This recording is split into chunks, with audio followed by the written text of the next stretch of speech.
छात्रों, आज हमें 11वीं कक्षा के लिए पाठ शुरू करने वाले हैं। अच्छा छात्रों, पिछले वीक में आपने क्या पढ़ा था, आपको याद में है क्या? पोएम के कविता के तरफ से पढ़े थे आप स्वदेश प्रेम। स्वदेश प्रेम, इसके आतर कौन हैं, याद में है क्या? पंडित राम नरेश त्रिपाठी। और इनके जन्म जीवन के बारे में याद में है क्या? जन्म हुआ था 1889 में कोयिरीपुर गांव के उत्तर प्रदेश में हुआ था। बहुत सारे इन्होंने कविताएं लिखे थे, गांधी जी के अनुयायी थे। वो कविता है स्वदेश प्रेम स्वप्न कविता से कविता संग्रह से लिया गया था। इस कविता में क्या कहा गया है, इससे आपको क्या पता मिला? कवि ने क्या कहे थे, इससे कवि का क्या पता लगता है? कवि का देश प्रेम और मातृ प्रेम के बारे में हमें पता लगता है। इसमें हमारे वीरों के बारे में, मातृभूमि की रक्षा के लिए जो वीर सैनिक होते हैं उनके बारे में कहा गया है। उन्होंने क्या किए थे, कैसा लड़े थे, हमारे लिए रक्षा कैसे करते हैं, इसके बारे में इस कविता में दिया गया है। पिछले वीक में हमें इसके बारे में बहुत सारे बोले थे आपको। और उन दिनों में हमारा समुद्र व्यापार कैसा था वो भी हमें कहे थे। और इसका साक्षी कौन होते हैं? वीरों का पूरा साक्षी प्रत्यक्ष होता है। प्रत्यक्ष साक्षी से सूर्य और चंद्र, दूसरा साक्षी कोई नहीं होते हैं। कवि ने इस कविता में अच्छे से अच्छे तुल्य दिए गए हैं, अच्छे से अच्छे एग्जाम्पल दिए हैं। इसमें क्या है? इसके अलावा सिर्फ इन्होंने वीरों के बारे में नहीं कहा था, इसके अलावा इन्होंने हमारा देश के समृद्धि के बारे में कहा था, कैसा फर्टाइल होता है। इसे हमें पता लगता है कि यहाँ पर रस भरे फलें मिलते हैं, जड़ी बूटियाँ मिलते हैं, सब प्रकार के औषधियाँ मिलते हैं और आकाश छूने वाले पेड़ होते हैं। इससे हमें ये पता लगता है कि हमारा देश हरा भरा होता है। और यहाँ पर बहुत सारे नदियाँ बहती हैं।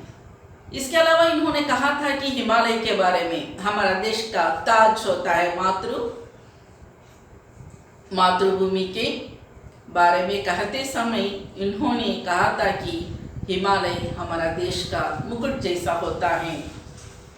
वहाँ पर हमारे जो वीर सैनिकों के बारे में 4 दिशाओं में गूंजे जाते हैं, उनके वीरों के बारे में बहुत सारे एग्जाम्पल्स दिया था, बहुत सारे पता लगा है। और इससे हमारा देश प्रेम क्या होता है, कवि का ये भी हमें पता लगता है।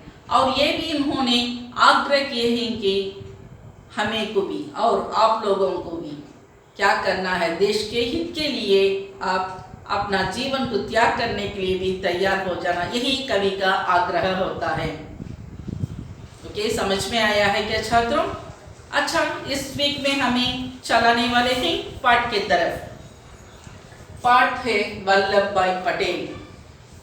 वल्लभ भाई पटेल याद में आता है क्या? नाम सुनते ही हमें उनका निकनेम क्या होता है, पूरा नेम होता है उनका सरदार वल्लभ भाई पटेल।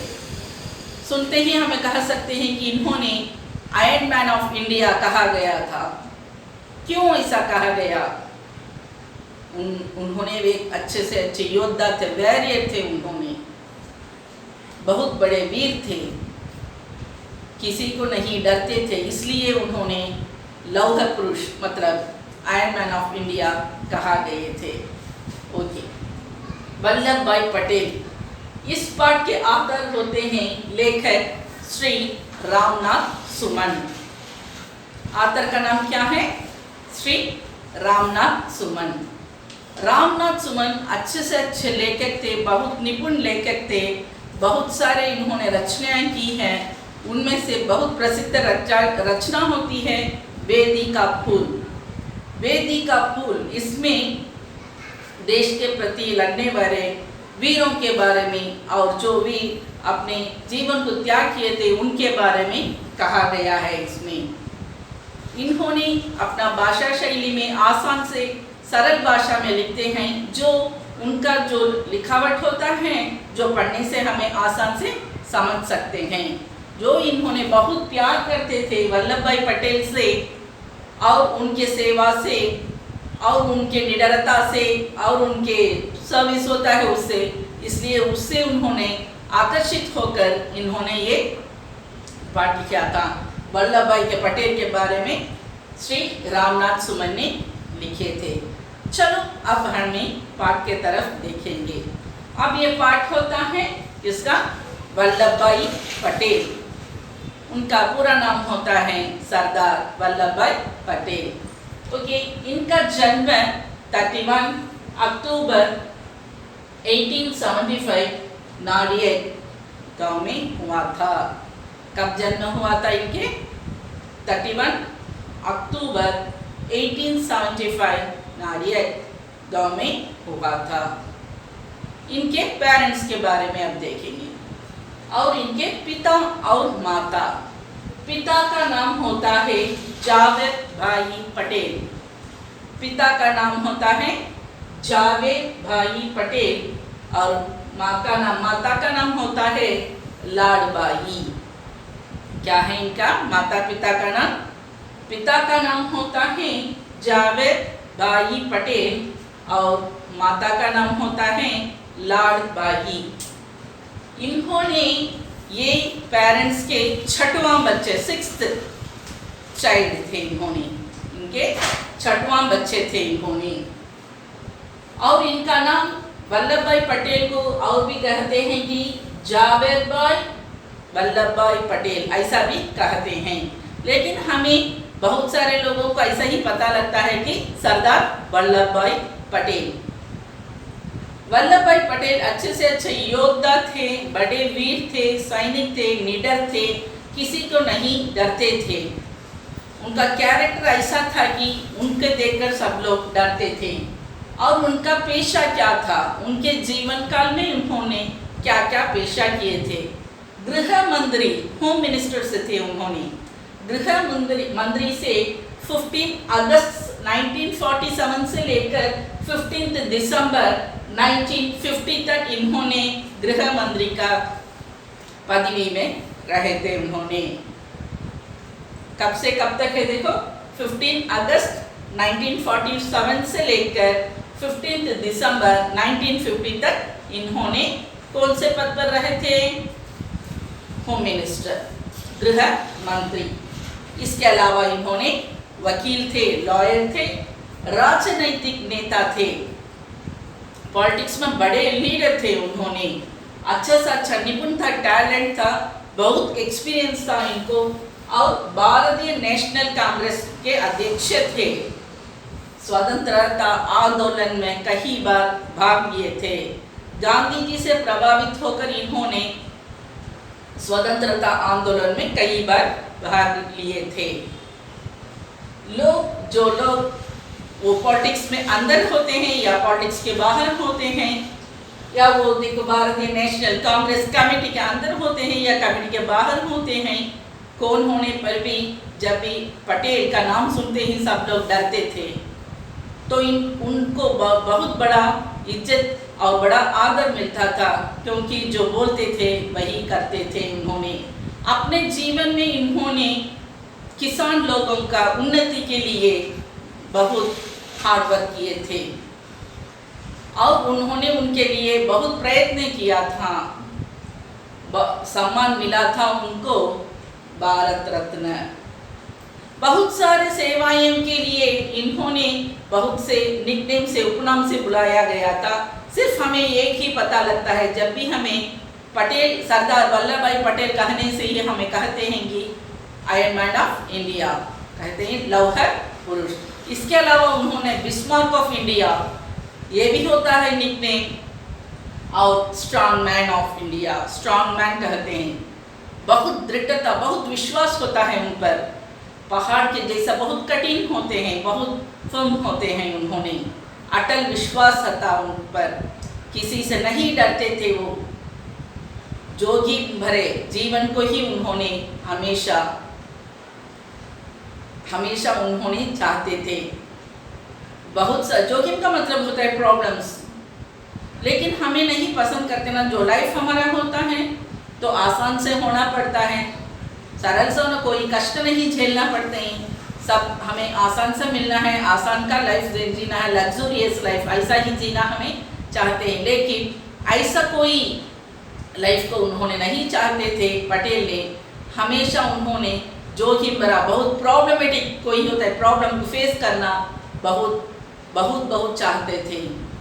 जब भी कोई बड़ा हर्डल्स होता है, कोई बड़ा प्रॉब्लम्स होता है, तब इन्होंने क्या करते हैं तो इतनी खुशी से, बहुत खुशी से उसे फेस करने तैयार हो जाते हैं। लेकिन हमें क्या करते हैं, जब कोई कुछ ना कुछ थोड़ा प्रॉब्लम क्रिएट होने से तो हमारा क्या होता है, एनर्जी लो हो जाता है, तो हमें उसे पछताने लगते हैं, अब उसे फेस करने के लिए तैयार नहीं होते हैं, बहुत थिंक करते हैं उसके बारे में। लेकिन उसे फेस करने के लिए, उससे झगड़ने के लिए, उससे युद्ध करने के लिए उन्होंने तैयार हो जाते थे, बहुत निडर थे। इसलिए उन्होंने कहा गया लौह पुरुष, आयरन मैन ऑफ इंडिया। इसके बारे में और कहते हैं, इनको तो बहुत बड़ा अच्छे से अच्छे योद्धा थे। इसे कारण हमें ऐसा भी कह सकते हैं, जब भी युद्ध चलता है वो सामने करने के लिए और वो जो युद्ध में जाने के लिए उन्होंने लड़ने के लिए तैयार हो जाते हैं। छाती में आंधी का साहस, बुझाएं फटकती हुई, दिल उमंगे के सुरूर पर चढ़ा हुआ, वाणी आग उगलने वाली, युद्ध में वे जीते से मालूम पड़ते हैं। जब भी वो क्या होता है, जो जीत मिलती है तो इतना स्पीना चढ़ाकर, तो आंखें चढ़ाकर चलते हैं, ऐसे ही उन्होंने चलते हैं। तो उनको ऐसा बहुत पसंद होता है और उनका ये आशा है और ये उन्होंने कन्फर्म से, कोई इसमें डाउट नहीं होता है कि कोई जीतेगा। उन्होंने कन्फर्म से कह सकते हैं जीत उनके पक्ष में ही होता है। हमेशा वो निडर होते थे। आदमी अपने जीवन में प्रत्येक सांस के साथ खतरे में ही, बीती कहती में खतरे बहुत चाहते थे। जो हिम्मरा जीवन को उन्होंने चाहते थे, उस प्रॉब्लम को फेस करने के लिए उन्होंने तैयार हो जाते थे। एक बार उन्होंने कहा था कि मेरे साथ कोई खिलवाड़ नहीं खेलने के लिए आते हैं, किसी ऐसे काम में नहीं पड़ता जिसमें कोई खतरा होता है। कोई भी नहीं चाहता है ना, कोई डेंजर होता है, कोई प्रॉब्लमेटिक लाइफ होता है, कोई भी नहीं चाहते हैं। लेकिन पटेल जी बहुत चाहते थे और वो कहते थे कि ऐसा लाइफ ही मुझे पसंद है जो कोई भी पसंद नहीं करता। उसे फेस करने के लिए हमें तैयार हो जाते हैं। बारडोली की लड़ाई में भूमिका के जब बंद रही थी, जो लोग आपत्तियां में निमंत्रण दे उसकी सहायता के लिए मैं तैयार हो जाऊं। कोई भी उनकी मदद की, उनकी सहायता के लिए सहायता मांगते हैं तो उनको मदद करने के लिए उन्होंने किसी भी समय तैयार हो जाते हैं।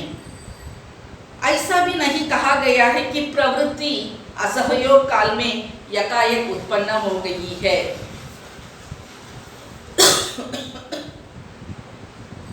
उनका चरित्र हमें कहते तो उन्होंने एक निडर वीर योद्धा थे और किसी से नहीं डरते थे। ये इंसिडेंट चला था इनके लाइफ में, जब इन्होंने बचपन में थे, बचपन चाइल्डहुड का एक इंसिडेंट होता है।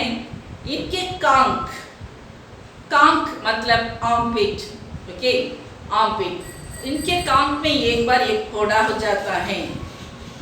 जब उन दिनों में बहुत सख्त से उसका इलाज किया जाता है, उसका कोई इलाज ऐसा विशुद्ध डॉक्टर के पास नहीं लेकर गया था। वो गांव के लोग, क्योंकि वे गांव में ही रहते हैं, गांव में रहना ही वो पसंद करते हैं, वो गांव के लोग कहते थे कि इसे एक गरम सलाद से लगाने से, उस पर लगाने से वो ठीक हो जाएगा। इतना ही बहुत सख्त इलाज होता है। इससे हमें उनकी निर्भीकता को समझ सकते हैं। वल्लभ भाई पटेल ये लेने के लिए झट से तैयार हो गए थे। इन्होंने गरम गरम सलाद लेकर उन्होंने क्या किया, अब उसमें वो फोड़े में लगाना है, भोंकना है। तो ये स्टोरी इंसिडेंट होता है बचपन का। बचपन हो या बड़े हो, गरम सलाद को कोई अपने शरीर पे भोंक लेने के लिए उतने निडर गुण भी नहीं होते हैं, डरते हैं ना। कोई भी छोटा सा सुई होता है, टीका लगाते हैं, तब भी जब भी हमारी कोई बुखार आ जाती है तब हमें इतना डरते हैं वो टीका के लिए, है ना। अब वो जो छोटा बच्चा होता है तो उसके क्या है, वो आर्मपिट में तो होने वाला वो फोड़ा में वुंड हो गया, तो उसमें ये गरम सलाद लेकर उसमें क्या करना है, लगाना है, भोंकना है। ओके, इलाज शुरू हो गया। बच्चा वल्लभ भाई पटेल वो इलाज करने के लिए भी तैयार हो गए थे। झट से जाकर उन्होंने ऐसा ही खड़ा था, लेकिन वो सलाद भोंकने वाला तो वो भी तैयार हो गया, तो सलाद भी गर्म हो गया, लेकिन उसके हाथ कांपने लगे, वो डरने लगा, क्योंकि वल्लभ भाई पटेल तो छोटे हैं। इतना मासूम, इतना छोटा बच्चा के शरीर में कैसा गरम गरम सलाद लेकर भोंकना, वो कैसा हो सकता है। इसलिए वो भोंकने वाला का शरीर डर से और हाथ कांपने लगा। वो क्या किया, चुपचाप ऐसा ही खड़े हुए था। जब वल्लभ ने कहे थे कि क्यों भाई ऐसा ही खड़ा हुए, तो सलाद तो ठंडा हो रहा है, लोहा ठंडा हो रहा है, जल्दी से उठाकर मेरे वो फोड़े में भोंक दो। अगर आपको कोई डर है तो छोड़ो, मैं क्या करता हूँ, मैं ही वो काम कर लेता हूँ, मैं ही फोड़े में भोंक लेता हूँ। कितना बड़ा वीर होते हैं, इसे हमें पता। अगर वो करने से, जब हमें ऐसा ही इंसिडेंट होता तो हमें क्या कर सकते हैं, भाग जाते थे उधर से, लेकिन वो निडर होते हैं, इतना ब्रेव होते हैं। वो क्या, जब भी वो भोगने वाला भोगने के लिए तैयार नहीं है, बच्चे तो सोचकर वो ऐसा ही कामता हुआ खड़ा हुआ है, लेकिन ये कहा कहते भाई, अरे भाई लोहा तो ठंडा हो रहा है, गरम से उठाकर आपने क्या करना है, भोग लो, अगर आपके हाथ से ना होता तो मैं कर लूं। इससे हमें उनकी निर्भीकता का पता लगता है। उन्होंने निर्भीकता होते ही, और बहुत अच्छे ही व्यक्ति भी थे, सिर्फ इन्होंने हार ही नहीं, सबको अच्छा मदद करते थे। यहाँ पर इन्होंने अपने जीवन में 2 व्यक्तियों को अपने रोल मॉडल से लिया था।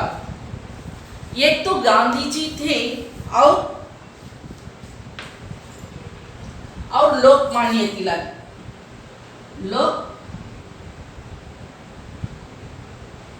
लोकमान्य तिलक और गांधी जी। लोकमान्य तिलक और गांधी जी, इनका रूल्स क्या है और इनका रूल्स क्या होता है। इनका रूल्स होता है षट प्रत्यम शाट्यम। षट प्रत्यम शाट्यम, और गांधी जी है षट प्रत्यम सत्यम।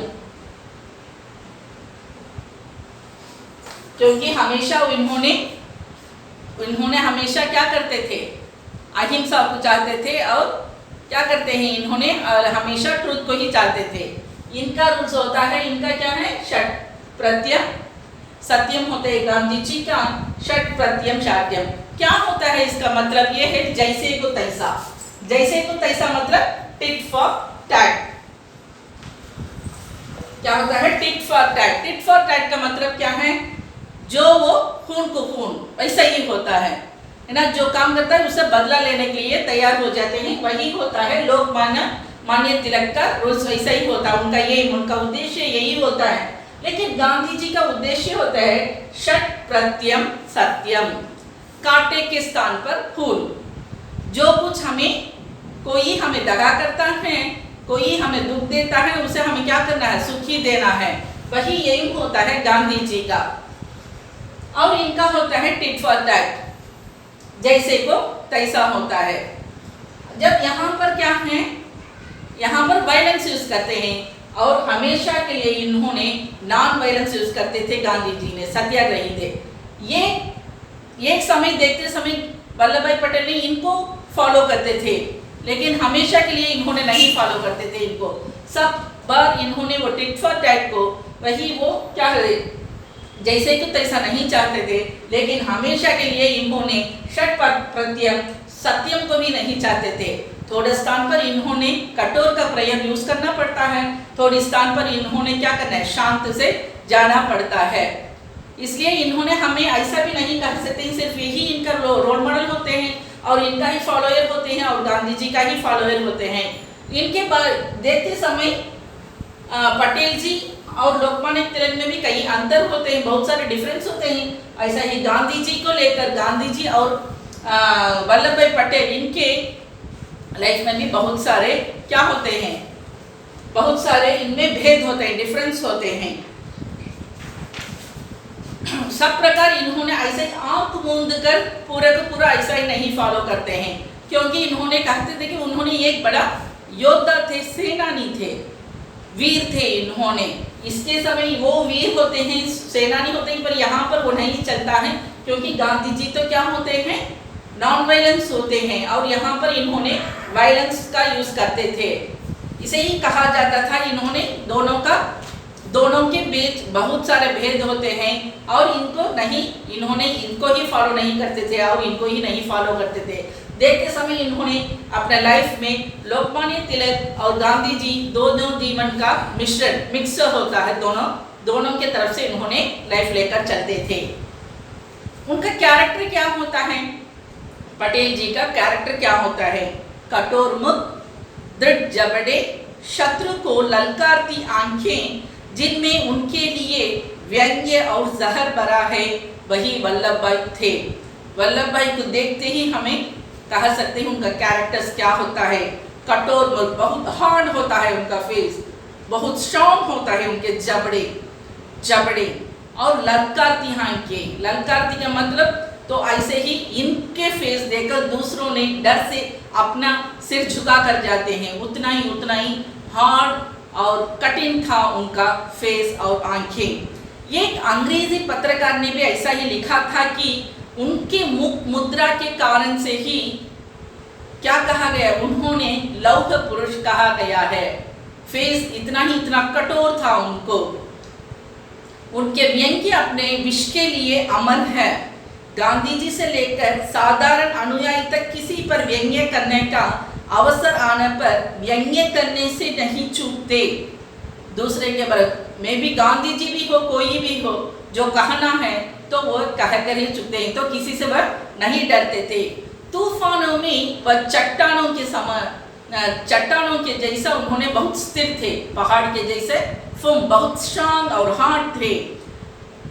विरोधी के प्रति लोहे के बांधी सख्त।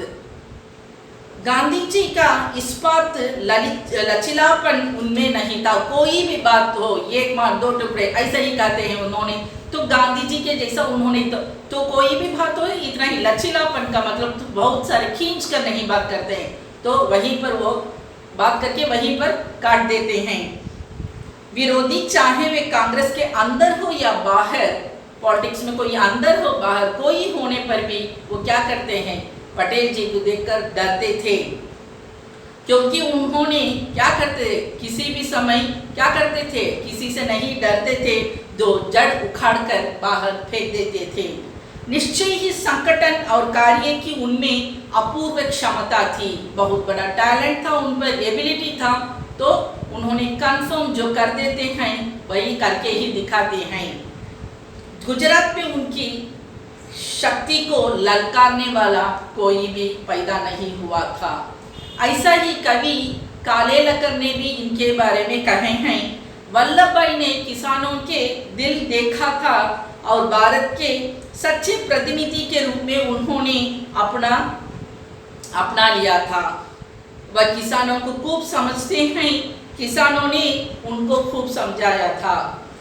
किसानों को बड़ा हेल्प किए थे इन्होंने, उनके उन्नति के लिए इन्होंने कई बार जेल भी गए थे।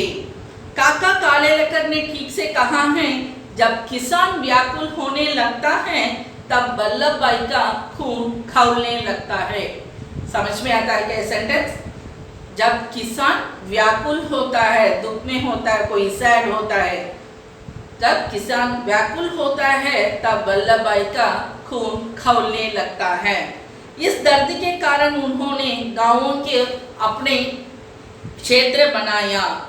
हमेशा उन्होंने क्या किया, गांव में ही रहते थे, तभी उनको ये पता लगता था कि गांव के लोग बहुत सारे लोग किसान ही होते हैं, तब उनका दर्द क्या होता है और उनके कष्ट क्या होते हैं। इसलिए उनका क्षेत्र अपना लिविंग प्लेस को क्या किया था, गांव में ही थे। और उसके बाद उन्होंने किसानों के उन्नति के लिए बहुत काम किया था। इसलिए इन्होंने इतना ही कठोर होने के कारण ही उनको क्या उपनाम मिला था, लौह पुरुष, मतलब है आयरन मैन ऑफ इंडिया। इसके अलावा उनको बिस्मार्क ऑफ इंडिया और स्ट्रांग मैन, ऐसा भी बहुत सारे उपनाम होते हैं। और इनकी मृत्यु है 15 दिसंबर 1950 मुंबई में हुआ थी। जन्म तो नागेर में हुआ था और इनकी मृत्यु 15 दिसंबर को मुंबई में हुआ था, एक हार्ट अटैक के कारण से। हमेशा लगातार काम, कोई आलस नहीं था, इससे उनका हेल्थ प्रॉब्लम के कारण उनका हार्ट अटैक हुआ था और उन्होंने दिसंबर 15, 1950 को उनकी मृत्यु हो गई थी। पता लगा क्या उनका जीवन कैसा था, उनका हार्डवर्क किया था कैसा था, उनका सेवा कैसा था। समझती हूँ छात्रों, आपको ये पाठ समझ में आया ही होगा। अच्छे से अच्छे पढ़ लेना जो पूरा हमें कहे हैं। गृह मंत्री से इन्होंने कितने साल थे और क्या क्या सेवा किए थे, और गृह मंत्री से इन्होंने 15 अगस्त 1947 से 15 दिसंबर 1950 तक उन्होंने सेवा किया था। अच्छे छात्रों, ध्यान से पढ़ लेना। जो असाइनमेंट देते हैं आपने असाइनमेंट करके हमें सबमिट करना है। जो असाइनमेंट होता है, क्लास अटेंड करना है, सबके लिए भी मार्क होता है। इसलिए छात्रों अच्छे से अच्छे पढ़ लेना, असाइनमेंट को पूरा कर लेना। धन्यवाद।